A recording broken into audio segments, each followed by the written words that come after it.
തങ്ങൾക്ക് മേലെ ശബ്ദമുയർത്തുന്നവരെയും എതിർക്കുന്നവരെയും കുടില തന്ത്രങ്ങൾ ഉപയോഗിച്ച് പൂട്ടുന്ന മോദിയും അമിത്ഷായും ഭയന്നു തുടങ്ങിയെന്ന് തന്നെ പറയാം.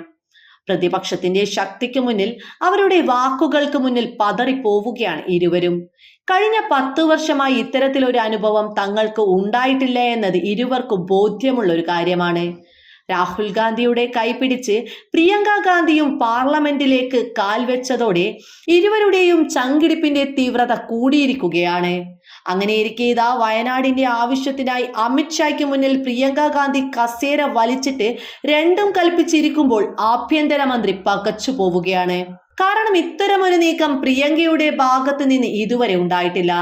തന്റെ കന്നി മത്സരത്തിന് ശേഷം വിജയിച്ച പ്രിയങ്കയിൽ ജൂനിയർ ഇന്ദിരാഗാന്ധിയെ കാണാൻ സാധിക്കുന്നുവെന്നാണ് അമിത്ഷാ പോലും പറയാതെ പറയുന്നത്.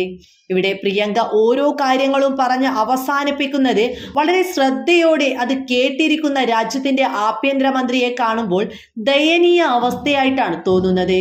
ആദ്യം മുതൽ അവസാനം വരെ അമിത്ഷായുടെ മുഖത്തു നോക്കിയാണ് പ്രിയങ്ക കാര്യങ്ങൾ മുഴുവൻ പറഞ്ഞു തീർത്തത് എന്നത് ഏറെ ശ്രദ്ധേയമാണ്. രാഷ്ട്രീയത്തിന് അതീതമായി ചിലത് നോക്കിക്കാണണമെന്നാണ് പ്രിയങ്ക അമിത്ഷായോട് പറഞ്ഞിരിക്കുന്നത്. ഏറെ വികാര നിർഭരയായ പ്രിയങ്ക വയനാടിന് വേണ്ടി അമിത്ഷായോട് സംസാരിക്കുമ്പോൾ പ്രിയങ്കയ്ക്കൊപ്പം കേരളത്തിലെ MP-മാർ ഒന്നടങ്കം ഉണ്ടായിരുന്നു എന്നത് മറ്റൊരു കാര്യം. വയനാടിന് വേണ്ടതെല്ലാം ചെയ്യുമെന്ന് ഉറപ്പിച്ചാണ് പ്രിയങ്ക ചുരം കയറിയതും. അതിനായാണ് ഡൽഹിയിൽ അമിത്ഷായ്ക്ക് മുന്നിൽ ഇരിപ്പുറപ്പിച്ചതും. ഒരു മഴവെള്ളപ്പാച്ചലിലെല്ലാം ഒലിച്ചുപോയപ്പോൾ അനാഥരാകപ്പെട്ടവരോട് രാഷ്ട്രീയ പക തീർക്കുന്നത് യാതൊരു അർത്ഥവുമില്ല എന്നാണ് പ്രിയങ്ക പറയുന്നത്.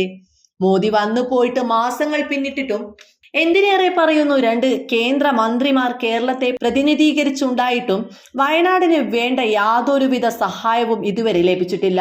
മറ്റു സംസ്ഥാനങ്ങളിൽ പ്രഖ്യാപനം നടത്തിയപ്പോൾ കേരളത്തിലും കണ്ണിൽ പൊടിയിടാൻ എന്തോ പ്രഖ്യാപിച്ചു എന്നല്ലാതെ മറ്റൊന്നും വയനാടിനു വേണ്ടി കേന്ദ്ര സർക്കാർ ചെയ്തിട്ടില്ല എന്നതാണ് സത്യം. പിന്നെ എന്തിനാണ് മോദി വയനാട്ടിൽ വന്നുപോയത് എന്ന് പലരും ചോദ്യമുയർത്തുമ്പോഴാണ് പ്രിയങ്ക കസേര വലിച്ചിട്ട് മറ്റ് MP-മാരെ കൂടെ കൂട്ടി കേന്ദ്ര ആഭ്യന്തരമന്ത്രി അമിത്ഷായെ വിറപ്പിച്ചുകൊണ്ട് കാര്യങ്ങൾ പറയുന്നത്.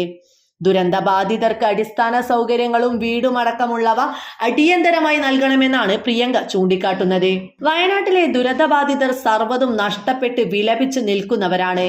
കുടുംബത്തിലെ എല്ലാ അംഗങ്ങളും നഷ്ടപ്പെട്ട നിരവധി പേരാണ് ഉള്ളത്.